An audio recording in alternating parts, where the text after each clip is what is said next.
Olá, muito boa noite. Está começando mais uma edição do programa Agrodebate, o programa que debate o agronegócio para você, nosso querido telespectador, nossa querida telespectadora, ligados aqui no canal AgroPlus.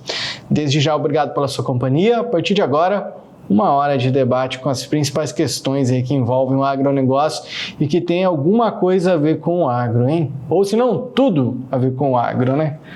Vamos lá então aos destaques do programa de hoje. A gente fala de um desfecho de uma notícia que a gente já vem falando há muito tempo aqui, que é o tarifaço de Donald Trump e que afetou o Brasil. Havia uma expectativa entre uma comunicação entre os dois presidentes, uma negociação, o presidente brasileiro e o presidente americano. Já conversamos em outras oportunidades sobre isso por aqui, inclusive o medo do Brasil do presidente Lula falar alguma coisa que não fosse tão amigável para o presidente Trump e o que pudesse fazer com que a nossa situação, ao invés de melhorar, piorasse. Pois é, hoje aconteceu a tão esperada comunicação entre os dois presidentes para tentar sanar aí possíveis problemas entre os dois países. Da visão, do ponto de ótica brasileiro, a expectativa de acabar com aquela sobretaxa de 40% sobre todos os produtos brasileiros exportados para os Estados Unidos. E aí a gente vai tentar trazer aí o ponto de vista, o que se tem de informação até o momento dessa conversa que aconteceu entre os dois presidentes, o americano e o brasileiro, e quais são as expectativas daqui para frente. Será que vem negociação? Porque ainda não há anúncio de negociação. A princípio, nenhum dos dois países haviam divulgado o conteúdo da conversa, que aconteceu através de um telefonema, e agora algumas informações já apuradas aí por alguns veículos de comunicação trazem algumas informações, a gente vai analisá-las e conversar sobre elas já. No programa de hoje a gente fala também sobre os Estados Unidos, Os Estados Unidos domina e, portanto, o nosso programa de hoje a gente fala sobre uma possível reunião entre China e Estados Unidos, já que se essa reunião acontecer, pode também desencadear aí em novidades para o Brasil. Inclusive, os negócios vão bem por aqui, com Estados Unidos e China em guerra comercial. Isso porque daí a China tende a comprar os produtos brasileiros, pelo menos as commodities, falando de soja.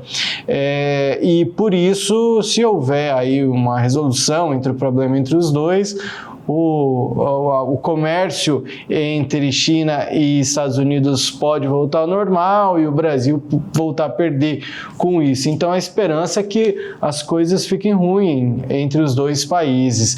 Vamos conversar sobre essa possível reunião que pode derrubar os preços da soja. Vamos entender o porquê. No programa de hoje também a gente fala sobre um projeto de lei anti-MST, um projeto que cria aí o cadastro dos invasores. Ele já foi aprovado pela comissão da Câmara dos Deputados. Uma comissão da Câmara aprovou esse projeto para criar esse cadastro, só que daí a gente vai falar sobre os próximos passos, quais são as expectativas para esses próximos passos, se deve passar pelo Senado, se precisa da sanção do presidente, em que pé que está esse projeto de lei e, inclusive, o que pode barrar ele, já que, vamos lá, ele vai para o Senado e pode existir aí por parte de uma negociação do governo uma barreira, O que pode barrar esse projeto, por exemplo? O fato de que esse projeto, segundo alguns analistas aí, ele pode envolver exposição de dados pessoais desses invasores, que no final das contas eles vão ser lesados se eles invadirem uma propriedade e depois terem os dados expostos, não é mesmo? Pelo menos é isso que pode servir de argumento para derrubar esse projeto. Tem noção ou não tem noção um negócio como esse, hein? Seu Bianco, que está comigo por aqui, ele que é nosso analista de negócios, parece que são argumentos que não tem nem pé nem cabeça. Seja muito bem-vindo e boa noite. Boa noite, Jossan. Boa noite a todos que nos assistem. Na nossa cabeça não cabe que não possa alguém que é invasor ter seus dados divulgados por ser um invasor. Porém, o STF vai dizer que isso é inconstitucional. Por quê? Porque expõe a pessoa. É a mesma coisa que você não pode expor em rádio, em televisão, alguém que é um assaltante, um bandido, você não pode expor. Então, são fatos do Brasil, infelizmente. O que leva a gente até uma segunda vertente aí para esse debate, que será que as leis brasileiras não precisam ser mudadas, né? Então vamos lá, o programa só está começando. Vamos debater o agronegócio?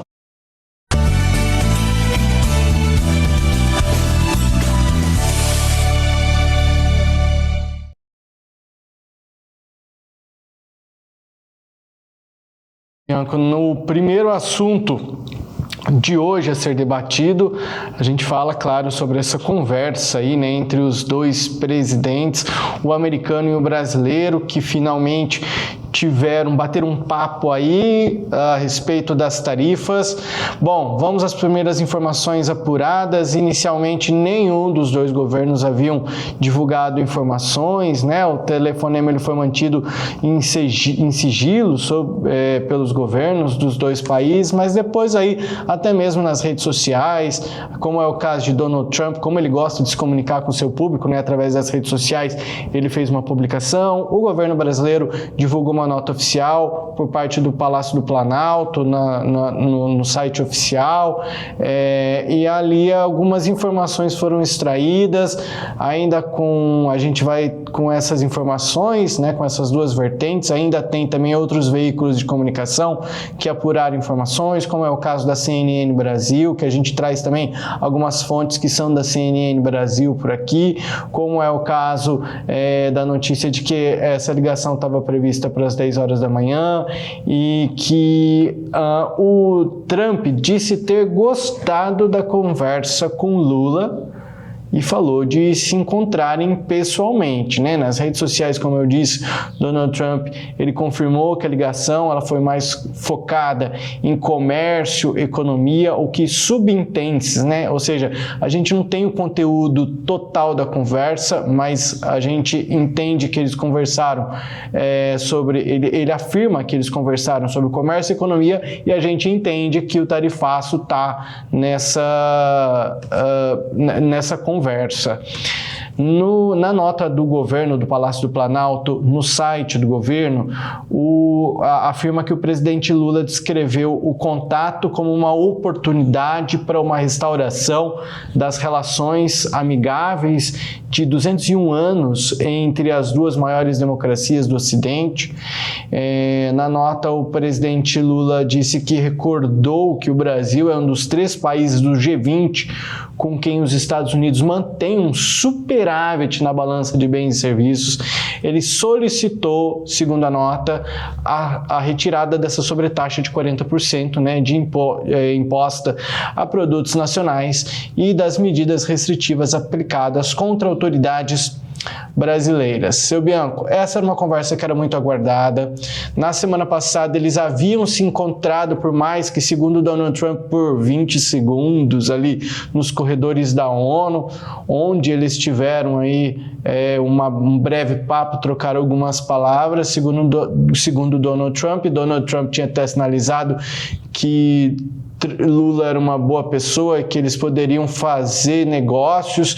E aí, depois dessa conversa, não temos nada o que extrair, ou já temos aí também um parecer favorável desse início das tratativas, das negociações dessas taxas, seu Bianco?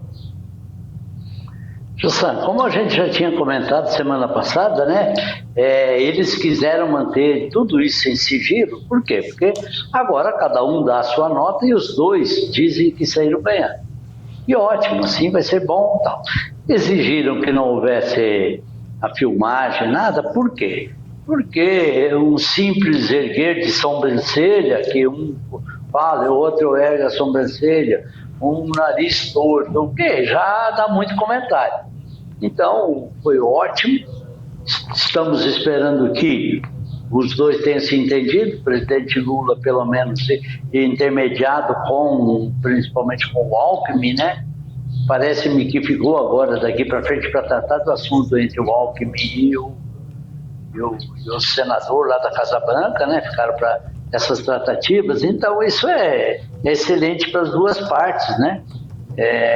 Eu, particularmente, acho que tem que ser tratado assim, dessa maneira, tratado diplomaticamente, porque não é a briga de dois presidentes que vai prejudicar a população de dois países inteiros. Então, no meu entender, os dois erraram.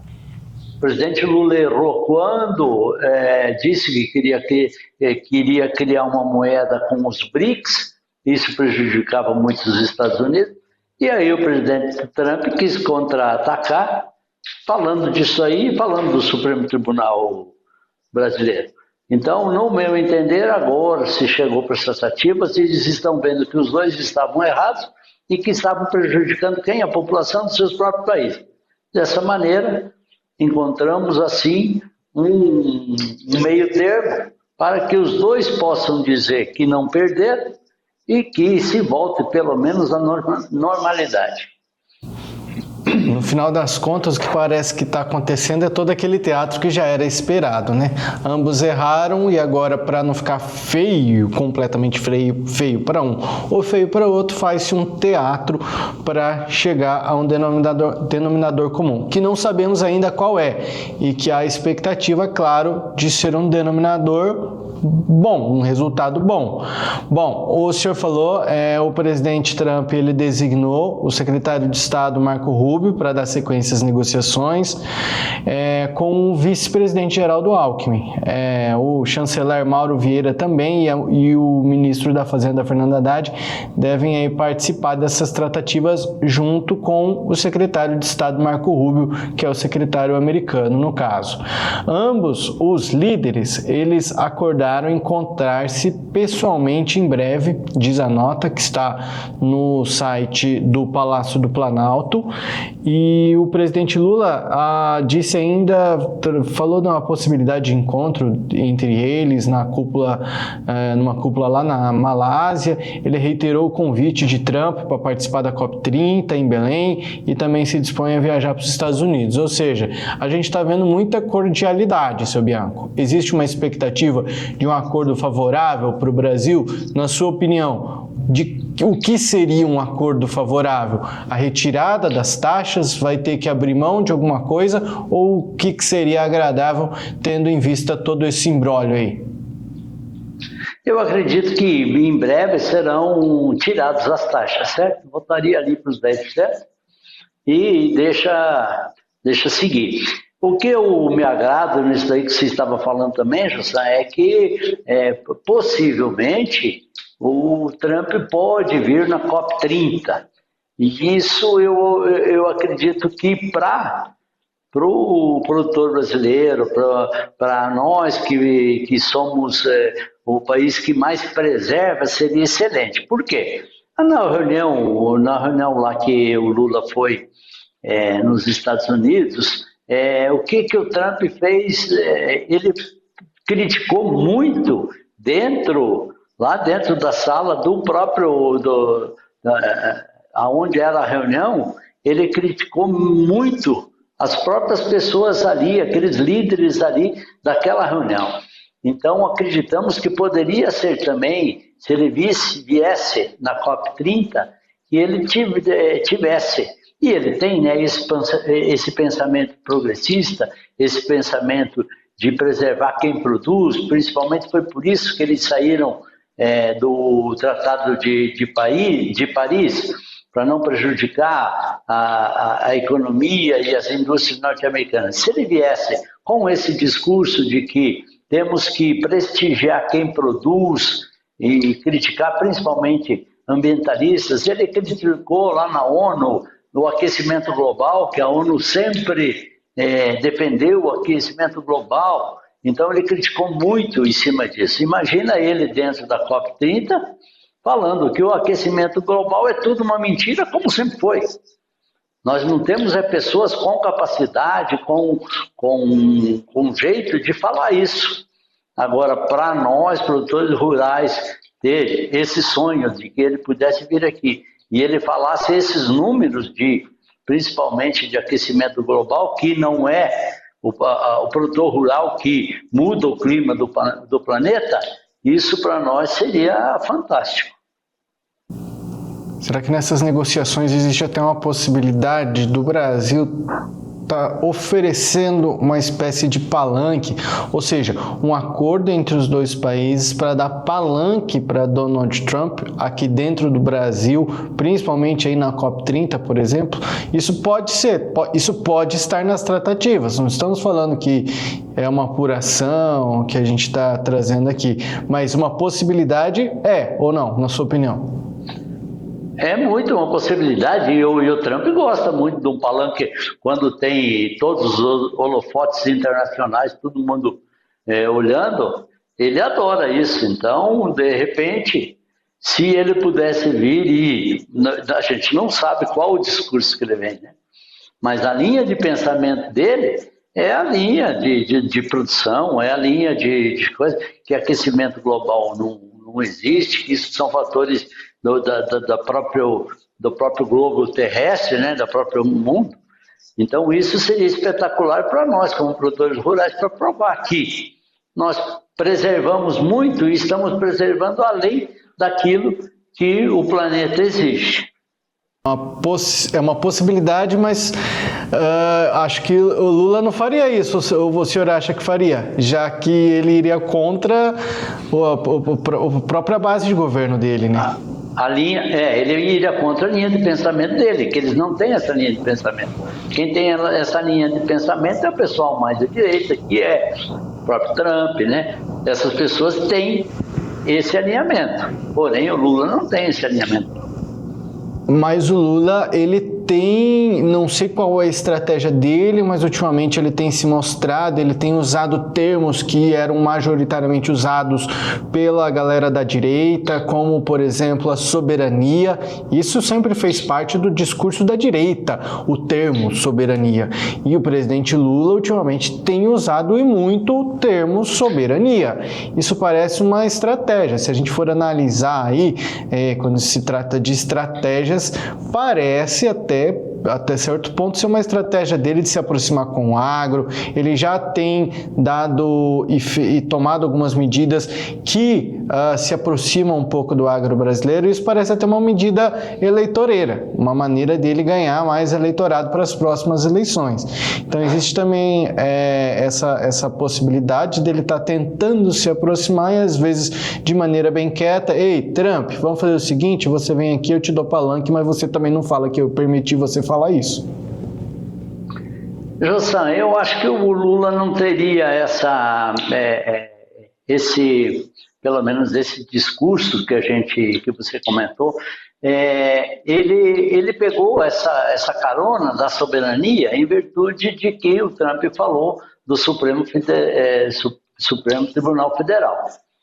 Então o Trump se meteu dentro do Brasil nas leis brasileiras. Aí ele pegou essa carona da soberania, dizendo que aqui dentro quem manda é o Brasil, eu sou brasileiro, então, e não se metam aqui com nossas leis. A soberania que ele fala é mais dentro do Supremo Tribunal Federal. Quanto à COP30 aí, provavelmente, simplesmente o fato de que Trump pode vir ao Brasil será dado a ele um tempo espetacular e será dado todos os holofotes do mundo. Por quê? É o presidente da maior nação do mundo, a nação que mais consome, a nação que mais tem poder aquisitivo. Então, isso é superpoder, não é só poder, é um superpoder. Então, tem que ser dado a ele o direito de que represente sua população. Só para a gente fechar essa conversa, essa equipe, então, né, sobre essa negociação do tarifaço, então, de um lado nós temos Marco Rubio, secretário americano, e do lado brasileiro nós temos aí essa equipe aí, né, que é, no caso, o nosso vice-presidente Geraldo Alckmin, os ministros Mauro Vieira, que é das Relações Exteriores, o Fernando Haddad, que é da Fazenda, e o Sidônio Palmeira, da Comunicação Social, além do assessor especial Celso Amorim. A equipe tá boa? Alckmin e Amorim, eles são as pessoas ideais para se conversar, são as pessoas que não jogam palavras fora, são as pessoas moderadas, são as pessoas... E pode escrever aí, José, dentro de 30 dias vai acabar o tarifaço. Pode escrever aí que deixa só as pessoas se encontrar, já acaba com essas tarifas aí. É a expectativa, né? Seguimos esperando e buscando novos desdobramentos a respeito dessa informação. Seu Bianco, pode continuar comigo, porque a gente continua falando de Estados Unidos. A gente fala de algo que a gente já falou na semana passada, que foi o shutdown nos Estados Unidos, que é aquela paralisação, interrupção, né, dos gastos, né, do governo americano por conta de uma ainda não aprovação das contas do próximo ano, 2026. Bom, acontece que na semana passada a gente até conversou sobre impactos que isso poderiam resultar para o Brasil. Isso, claro, em cenários, né? Porque até mesmo como o senhor falou na semana passada, vai depender da quantidade de tempo que esse shutdown pode durar. Por enquanto ele continua, até hoje, segunda-feira, ele continua e segundo especulações aí, ainda deve durar, ainda não tem expectativa de um acordo americano. Vamos relembrar também que da outra vez que isso aconteceu foram 35 dias de shutdown, de enxugar a máquina pública para que os Estados Unidos continue. E outro ponto que agora também reacende aí o alerta dos impactos que isso pode gerar para o Brasil é a interrupção dos dados publicados pelo USDA, ou a USDA, né? Que é, no caso, o Departamento de Agricultura dos Estados Unidos. Acontece que esse fechamento parcial do governo americano, ele interrompeu também dados reportados pela USDA. O relatório da Export Sales, por exemplo, que indica as negociações de grãos e carnes entre Estados Unidos e outros países, não saiu na semana passada. E aí a maioria das páginas do departamento dizia o seguinte: os avisos diziam que nenhuma atualização seria feita durante o período de interrupção do financiamento, incluindo o site que hospeda o relatório Estimativas de Oferta e Demanda Agrícola. Isso é algo preocupante, não é não?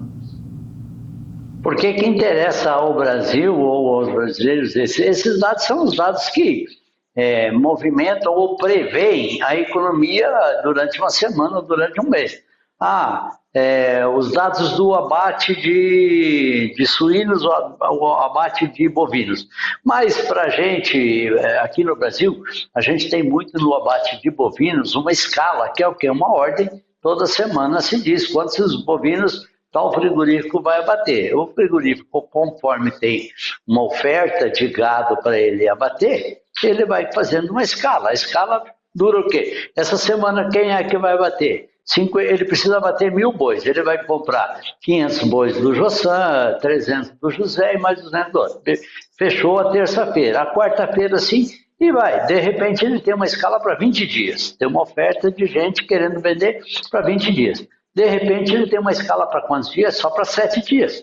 Se tiver uma escala para 7 dias, só fica apertado. Ele tem que sair as compras e saindo as compras, ele indo comprar, automaticamente o produtor vai pedir um preço maior. Então, teoricamente, iria aumentar o preço do gado. O que os Estados Unidos aí falam, que não mandaram, foi esses dados dizendo, essa semana vai aumentar o abate de gado, ou semana que vem o que? Não se tem. Então, está tudo na escura. Também não disse quanto que vai ser beneficiado de soja ou quanto que vai ser beneficiado de milho para que saia o álcool. Tudo isso é uma programação de venda lá na frente e de preços. Então isso impacta no preço que pode ser. Mas a gente acredita que agora, Jossan, dentro de poucos dias isso aí possa acabar. Agora, o presidente Trump é muito intransigente, é muito durão. O que está acontecendo com ele lá dentro? Ele está culpando os partidos de oposição, o partido principalmente de oposição, que diz que o partido de oposição que está prejudicando o povo norte-americano. Então, dessa maneira, ele começa a jogar a briga para o outro lado. Tanto é que ele precisa de uns votos no Senado, e já tem gente dizendo que esses senadores, em virtude de que está sendo prejudicado muito o eleitorado deles, eles iriam até abrir mão logo antes mesmo desses 35 dias, que foi o mais longo de todo esse processo. Acreditamos que entre num consenso e que logo possam ter essa aprovação pelo Congresso e pelo Senado norte-americano. Mas ontem à noite, inclusive, o Trump anunciou que começaram as demissões definitivas de funcionários ao invés de licenças temporárias que costumam ser aplicadas durante esse período de shutdown. E aí ele já está falando aí de umas demissões definitivas, né? Nos últimos dias ele também congelou projetos de infraestrutura em estados democratas, ameaçou eliminar agências federais, enfim, é como o senhor estava falando, de maneira dura ele tem agido aí. Mas a gente tem dois cenários mais preocupantes, acredito eu, né? Claro que a duração do shutdown acho que o principal termômetro aí para dizer o tamanho dos impactos. Se for menor, se o shutdown for menor, os impactos serão menores. Se o shutdown tiver um espaço de dias mais longo, aí os impactos para o restante do mundo pode ser maior. Mas o senhor falou bem aí, né? As empresas realizarem as compras, a atuação dessas agências, né, alternativas de dados, consultorias privadas, internacionais, para suprir, né, parte da lacuna aí de produtos necessários. E tem também o câmbio, né, que interfere bastante aí, que se houver aí uma aversão aí a um risco, né, pode haver uma fuga para um porto mais seguro, o real pode sofrer. De que maneira que, claro, a gente está falando aqui de possíveis cenários. Só na cabeça de Donald Trump, ou mesmo, claro, de toda uma negociação por parte dos Estados Unidos, é que a gente vai poder prever ou analisar impactos. Mas, por enquanto, a gente pode só imaginar. Num cenário de curto prazo, pouco impacto; num cenário de longo prazo, um impacto maior. Num cenário de mais prazo, um impacto maior. Tanto por que é que existe esse impacto maior? Como você falou, está tendo demissões, e não é só licenças, né? Tendo demissões, o Trump ele está culpando a oposição. Mas, tendo essas demissões, o que acontece? A economia gira menos. Essas pessoas que foram demitidas, elas não consomem quase nada, apenas e tão somente o estritamente o necessário. Então, são possíveis compradores que vão deixar de comprar seus produtos, e com isso a economia vai parando. Não dá para nós esquecer que sempre quando o Trump entrou, ele e o primeiro-ministro dele lá, que ele colocou que era tecnológico, né? Aqui um pouco você me socorre aí, como é que era o nome do ministro lá, que daí ele já saiu do governo Trump, que é o Musk, né? Mas esse ministro da tecnologia lá. E esse ministro ele queria o quê? Tirar uma montoeira de funcionários e colocar quase tudo tecnologia dentro do governo norte-americano. Então, o que é que está acontecendo? Talvez está se criando uma oportunidade agora, que seria bem aquilo que o governo queria, e ele vai demitir talvez muitos funcionários, e a culpa será do partido de oposição, entre aspas. Por quê? porque ele alega que o partido da oposição não deu aprovação para o Senado. Então, a economia norte-americana ela pode perder se essa paralisação ainda continuar acima desses 30 dias. Fazem quantos, José? Uma semana e poucos, né? Então, 7, 10 dias aí. Eu acredito que eles vão, o Senado, no meu entender, vai abrir mão e vai aprovar isso, porque faltam poucos votos também. O Trump precisa, se não me engano, acho que é de 60 votos do Senado, ele tem 50, se não me engano, do partido dele, já tem 3 ou 4 votos de senadores que estão de oposição, que estão alinhados já, concordando com ele. Então precisaria mais 5, 6, 7 votos. Eu acredito que não vai muito longe, não. Quando começou o shutdown, foi na semana passada, a gente está na segunda semana aqui, eu só estou me atualizando para dizer bem certinho, foi na quarta-feira, dia 1º, então hoje para o dia 6, no caso, por mais que hoje, segunda-feira, seja a segunda semana, mas são apenas, quando se trata de dias corridos, aí 5 dias, né? Então, são poucos dias, tem muita coisa para rolar, vamos ver. Donald Trump já está fazendo demissões, né? Mas seguimos analisando. Esperamos que sejam os últimos dias também, porque isso só prejudica também, né? Fechou. Daqui a pouco eu te chamo de novo, seu Bianco. Obrigado por hora. A gente vai fazer um breve intervalo comercial e logo na volta vamos falar sobre uma reunião entre China e Estados Unidos que está prevista e que pode derrubar preços da soja. No programa de hoje ainda a gente fala sobre um projeto de lei que cria o cadastro dos invasores de terra. É um cadastro que, aliás, é um projeto de lei anti-MST, assim como ele está sendo chamado, e que pode ser barrado, porque veja só, os dados pessoais desses invasores podem ser divulgados e aí pode causar danos morais a eles, né? E aí, qual que é a tua opinião? O nosso intervalo é rápido, a gente volta já.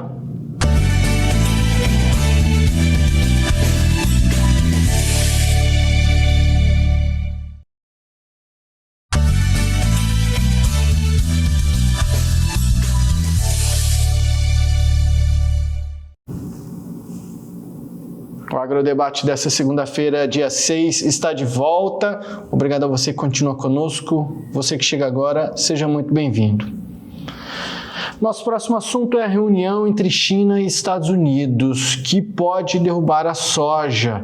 Essa informação está em destaque no site AgroLink e diz que o mercado da soja vive um momento de incerteza e que depende diretamente dos rumos da política internacional e do clima.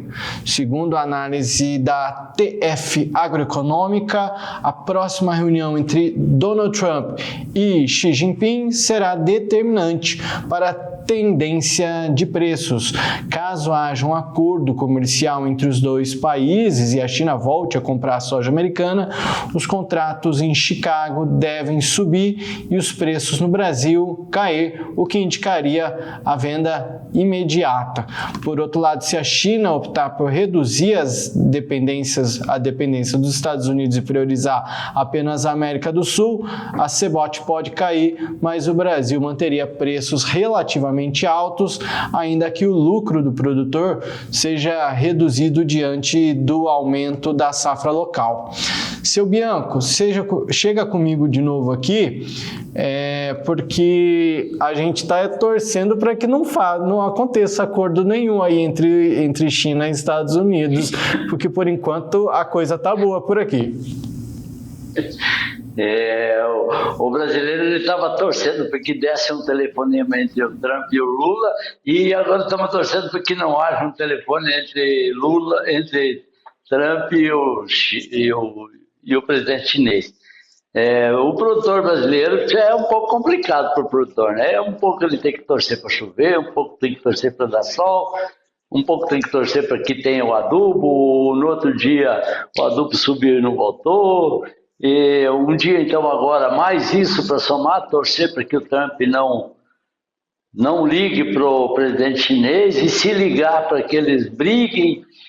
Então, é muito difícil para o produtor brasileiro e mais tantos outros fatores que a gente tem, que o produtor tem, e isso tudo gira o quê? O preço da soja. Então, infelizmente, o produtor brasileiro sofre com tudo isso, José. Se houver, mas agora vamos entender um pouquinho melhor. Se tiver acordo, a gente não quer. Daqui a pouco a gente chega lá também. Mas se tiver um acordo, os preços devem cair, porque daí Estados Unidos movimenta mais, vai diminuir o estoque. Qual é a linha de pensamento? Se tiver um acordo, que tira-se a chance do Brasil vender soja para a China. Como esses dias a Argentina liberou a venda de soja, os chineses vieram lá na Argentina e compraram toda a soja disponível. Agora, se houver, e vai haver o encontro entre os dois, e tem que ser realista, o Trump vai querer que, se você... Eu vou deixar você vender alguns produtos, os telefones chineses dentro dos Estados Unidos e você compra a soja nossa. Beleza, eles vão fazer um acordo nesse sistema. O que vai acontecer com a soja brasileira? Haverá menos oferta, nós não venderemos para a China dentro de uma semana, 2 ou 3. Mas esses preços serão aí, caem e voltam durante uma semana e tal. Tanto tem coisas que não dá para a gente acreditar. O preço da soja, teoricamente, na Bolsa de Chicago, estaria hoje, ou essa semana aí, baixando. Por quê? Porque o clima nos Estados Unidos está muito seco e está muito bom para a colheita. Então está avançando a colheita, está tendo a colheita. Tá bom. Mas em contrapartida, avança a colheita, mas perde-se em produtividade, porque tem soja dentro do próprio Estados Unidos que não estariam prontos ainda em fase de colheita. Teria soja ainda que precisava de chuva. Então os preços estão, teoricamente, caindo. Por quê? Porque a colheita está andando muito bem, mas pode ser prejudicado em virtude de que vai colher menos por causa de outros locais. Então, o mercado, ele é muito, não sei se a palavra é essa, mas o mercado é muito bandido. O mercado, ele vai numa onda em que ele sempre quer tirar proveito, tirar o lucro do produtor. Sempre o mercado quer isso. Então, infelizmente, tem essas peculiaridades que a gente, como produtor, não entende. Infelizmente, nós produtores, ou principalmente o Brasil, quando eu falo nós produtores, eu falo do Brasil, que o Brasil é um país produtor. O Brasil é um país produtor, mas nós só sabemos produzir, nós não somos negociantes que sabem negociar muito bem. Então, infelizmente, são essas posições e o mercado internacional. Se ele ganhar $1 ou R$1 por saca de soja, em milhões de sacas de soja, veja quanto um país não ganha e quanto o outro país deixa de arrecadar. A gente segue também analisando mais essa informação, na expectativa desse encontro, e vamos analisando, né, quando ele acontecer, a gente vai analisando aí, bem certeza que será destaque aqui no nosso programa mais uma vez, quando os dois conversarem, já que pode gerar impactos ao nosso Brasil, né, Bianco? Jossan, deixa eu só te falar mais uma coisa aqui. O Trump, em virtude de que ainda não está negociando com a China, o que está acontecendo? Ele, para o produtor norte-americano não perder dinheiro, ele está injetando para os produtores uma quantia fantástica de dinheiro para que eles não precisem vender. Ele está dando empréstimos aos produtores norte-americanos a custo quase zero de juros, para que ele não force a venda. Então, dessa maneira, quando o país tem dinheiro, fica até fácil. Imagina você, o Brasil teve o problema do tarifaço. O Trump deu o tarifaço. O governo brasileiro disse que ia injetar, para quem fosse prejudicado com o tarifaço, ia injetar lá não sei quantos bilhões de reais. Mas que custo que é isso? Para aquela pessoa que estava exportando, vai ser um custo de taxa Selic, aí 15%, 16% ao ano. Qual é o juro dos Estados Unidos? 1% ao ano. Então, existe essa diferença em países que estão estabilizados, que já têm sua economia, entre aspas, que tem dinheiro sobrando. Então, aí, para eles fica fácil de emprestar, porque eles têm dinheiro realmente sobrando. Eles estão fazendo isso porque para não serem refém da China, que não sejam obrigados a ir lá na fila, a China pedir para a China comprar soja. O produtor norte-americano, eu vou te emprestar o dinheiro, deixe tua soja guardada aí dentro do armazém. O dia que a China vier conversar, nós vamos exigir que a China compre nossa soja. Só isso. Muito bem. Seguimos analisando essas e outras informações que estão em foco por aqui. Desdobramentos, a gente fala sobre isso. Daqui a pouco eu te chamo mais uma vez, seu Bianco. A gente vai fazer o último intervalo comercial de hoje e na volta a gente fala sobre o projeto de lei anti-MST, já que a Comissão de Constituição e Justiça da Câmara dos Deputados aprovou na semana passada esse projeto de lei aí, intitulado Cadastro Nacional dos Invasores. O que pode brecar isso para não ir para frente? O fato dos invasores de terra terem os seus dados pessoais expostos. É justo? Faz sentido? O debate é interessante no próximo bloco, a gente já volta.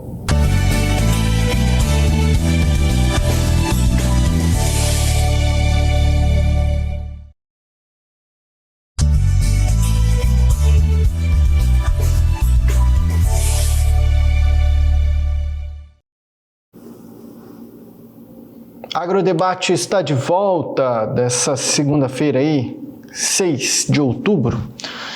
Vamos falar agora sobre o projeto de lei anti-MST.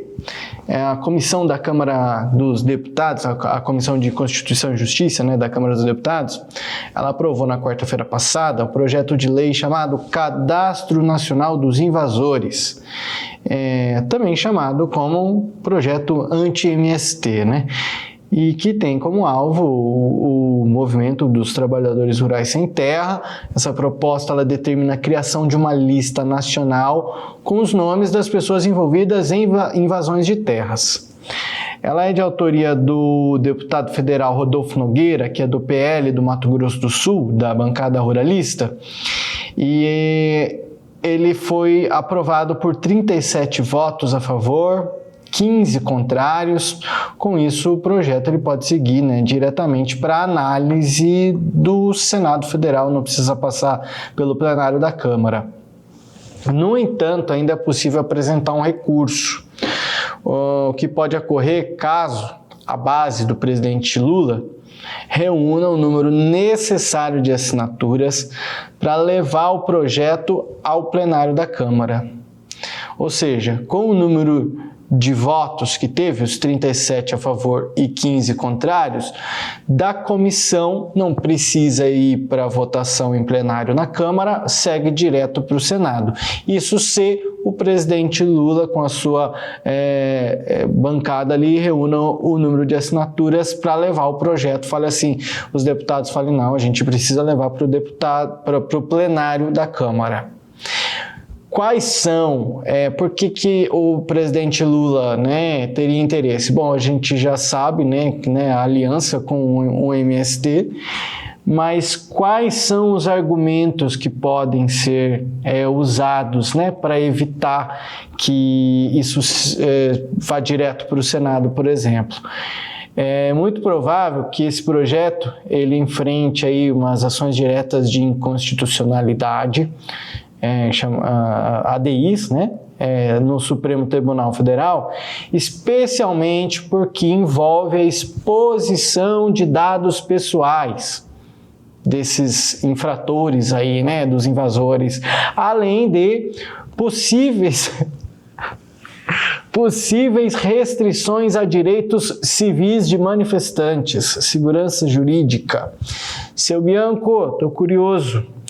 As leis brasileiras, elas estão dando voz cada vez mais para bandido, E aí, isso me fez lembrar também algo que aconteceu recente, que foi o olha que eu nem sou fã dele, mas eu gostei muito do que ele fez, que é o velho da Havan lá, né? O dono da Havan, que eu não sei se o senhor tem conhecimento disso, mas lá nas redes sociais da Havan, ele criou um hábito, né, de todo mês expor as pessoas que furtavam objetos de dentro das lojas. Depois ele foi condenado, porque ele expôs pessoas que estavam subtraindo produtos de dentro da sua loja. Ou seja, no final das contas, o bandido foi ele.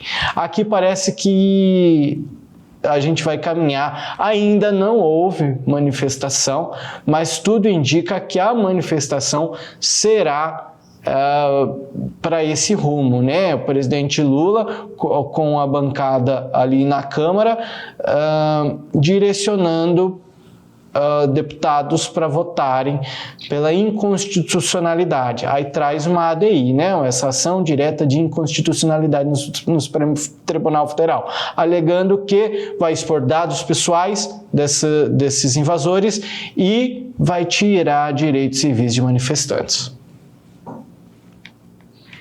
Então, Justa, você falou muito bem do dono da Havan, né?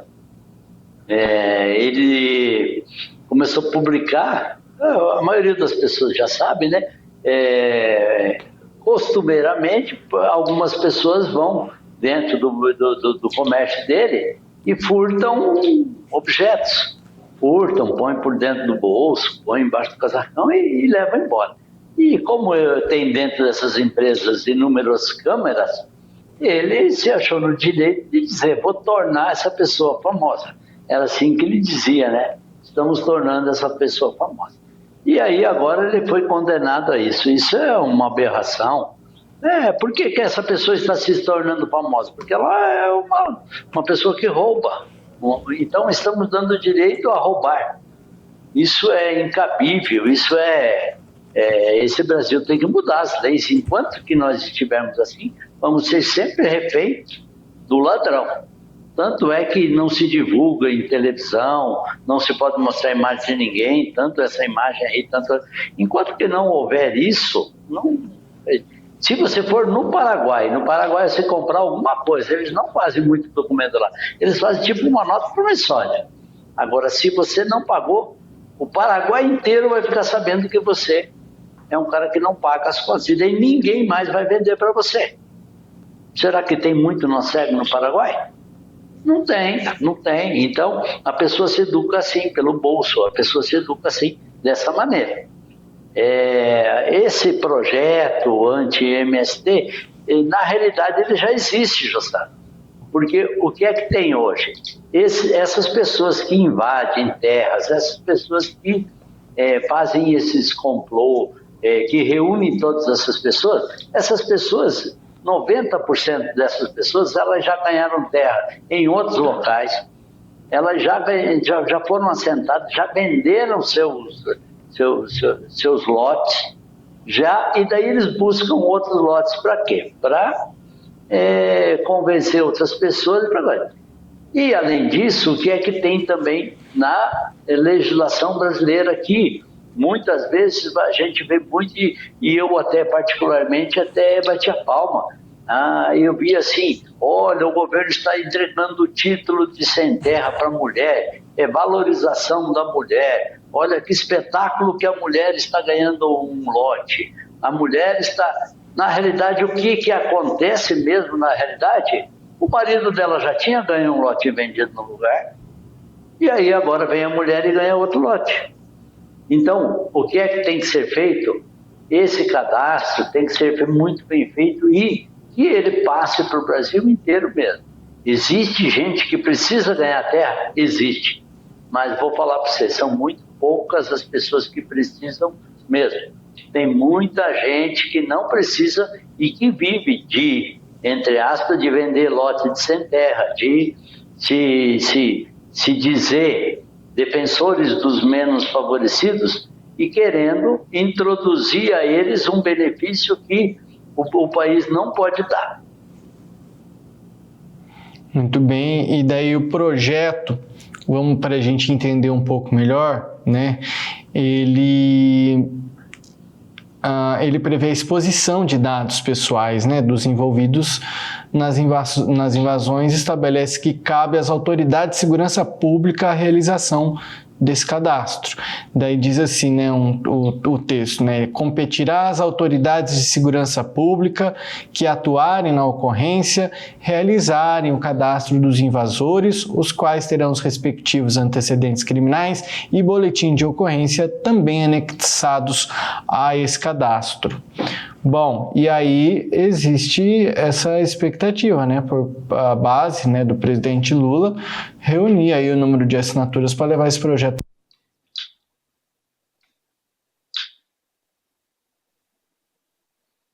Opa, cortou seu som. Voltou? Tá me ouvindo? Oi. Agora estou ouvindo. Agora sim, né? Agora sim. Continuando então. Existe a possibilidade de que isso aconteça, né? E aí, baseado no fato da exposição dos dados, o que não seria nem um pouco justo, tendo em vista a seriedade, né? A gente está falando de invasão de terra, né, seu Bianco? Eu até concordo, às vezes, na exposição, porque tem... quem é que vai ser cadastrado ali? Os invasores, os líderes dos invasores? Porque tem muita gente que vai lá também de boa fé, vão com o sonho de ganhar uma terra. Então, essa pessoa, porém, se ela não já ganhou, se ela não tiver outras em outros lotes, ela tem o direito. E aí ela pode, então, ser beneficiada. Agora, essa lei também, ela vai agora, se não me engano, ela vai ser passada para o Senado, depois para a presidência, depois tem esse que você falou que pode ser inconstitucional, que o STF. Então, eu acredito até que vai ser muito difícil dessa lei ser aprovada e passar por todos esses crivos aí. Mesmo com algumas mudanças, mas daí também não faria sentido, né? E aí eu acho que a gente também entra em um novo patamar, em outro nível nessa conversa, né? Que não seria nem exclusivamente da lei. Eu acho que o Brasil, de maneira geral, a nossa legislação, aonde é que a gente precisaria mexer para que a gente mude isso? Porque a gente está dando muita regalia para bandido. Eu acho que na própria Constituição, você dá o direito de que você não faça nada ilegal. Se você fizer alguma coisa ilegal, você será publicamente exposto. O que havia muito antigamente, muitos anos atrás, havia aquele negócio que o ladrão de galinha, eles amarravam num poste e deixavam ele um dia inteiro ali com uma galinha ali do lado, né, para provar que ele ficava exposto ali à comunidade, todo mundo sabia que aquele indivíduo era o determinado ladrão de galinha. Hoje, com internet, com todos esses sistemas de publicação, hoje ficou. Uma pessoa também pode automaticamente ser condenada sem ter acontecido nenhum crime. O objetivo principal da lei, você pensando pelo lado bom da lei, é não deixar que você exponha alguma pessoa que não tenha acontecido, que não tenha a prova do crime mesmo, né? Que não tenha feito um crime mesmo. E aí publicava toda essa lei, publicava tudo isso aí nas redes sociais de todos. O tal do Joção, o tal do Bianco é bandido por causa disso, porque tal. E no fundo, depois do processo, foram ver, não era eles, foi outra pessoa, não foi isso mesmo que aconteceu. O objetivo da lei é essa, né? Mas eu acho que depois de ter o trânsito julgado, depois de que, vamos dizer, que nem nesse caso da Vale, o cara estava furtando mesmo, né? Tem o direito de defesa de dizer que o cara colocou no bolso e aí ele ia passar no caixa, lá ia tirar do bolso e ia passar no caixa. Dificilmente, né? Mas provavelmente o que acontecia com o velho da van? Ele viu que o cara roubou ali e ele tem a filmagem do rapaz saindo lá fora mesmo com esse objeto. Então, no meu caso, no caso deles, eu acho ainda que eles se defendem. Mas tudo isso tem muitos custos, né? E aí quando a gente passar a analisar melhor, né, o porquê que isso pode prejudicar, pode segurar o andamento desse projeto de lei,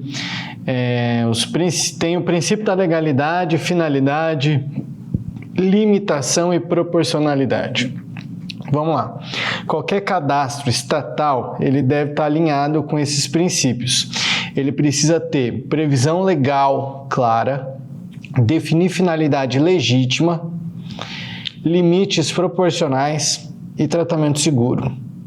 E aí eu acho que a gente já perde aí, né? Porque na verdade, vamos lá, precisa ter previsão legal clara.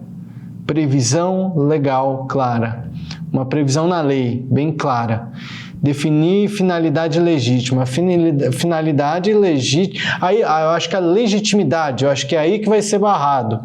Porque, mas é justamente por causa das leis. Dá para entender, seu Bianco, que é difícil, porque não é legítimo você querer impedir que outras pessoas invadam a sua propriedade? Exatamente isso, Justa. Se o cara invadiu uma propriedade, daí ele vai e invade outra, e aí ele quer, e ele briga com o governo dizendo que ele tem direito a que o governo compre aquela propriedade que ele está invadindo para dar de graça para ele. Então essa pessoa é uma pessoa contumaz, é uma pessoa acostumada a fazer esse processo, é o modus operandi dele, é a maneira que ele faz para ele ganhar dinheiro, ele sobrevive disso. Então, o que tem que se fazer é acabar com isso. Agora, se o governo federal tivesse vontade, isso daí é só você colocar as polícias em cima disso e ver, e você prova que esse rapaz, quanto mais, ele não tem a condição, ele não tem o direito de usufruir dessa terra.